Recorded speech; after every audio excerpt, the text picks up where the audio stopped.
first of all, we'll take our guest of honor and we'll put him on the table.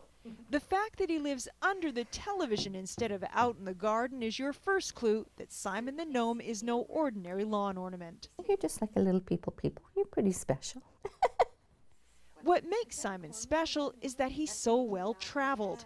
In the last 3 years, he's visited numerous historic, exotic, and not so exotic destinations around the world. Half of these places we've never even dreamt of going to, and then we're seeing them. I mean, he was in front of the Buckingham Palace. I mean, how cool is that, right?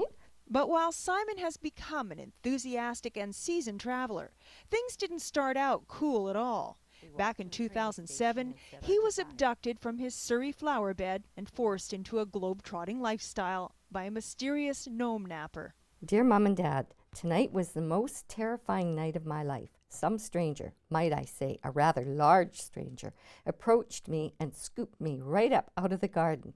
He then proceeded to stuff me in his jacket. So it begins my travels to a far, far away land.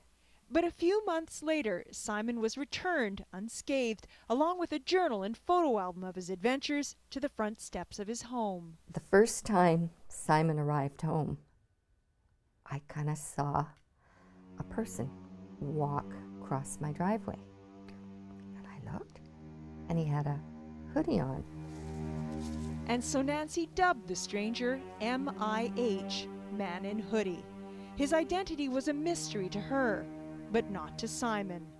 In fact, the two became friends, and M.I.H. started to ask for permission before he would whisk Simon away on another adventure, and there would be many. He said, "Is Simon able to come out and play on Thursday night?" I put, "Of course, what time? Simon will be waiting." That latest request was received by email early last month.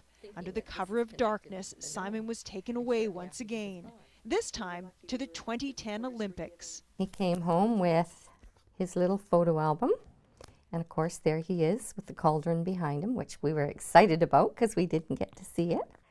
And then, of course, we believe this to be MIH. He's a hockey fan. I like that one where it's got 2010 and Simon is standing on the 1 and Simon is number 1. Nancy never could have imagined that she would one day be traveling vicariously through her gnome. Life is full of surprises, and one day she can add another to the list, the true identity of MIH. But not just yet. I like keeping it anonymous because it wouldn't be as much fun. I think it kind of makes the story more exciting and adventuresome, and yeah, I like it this way.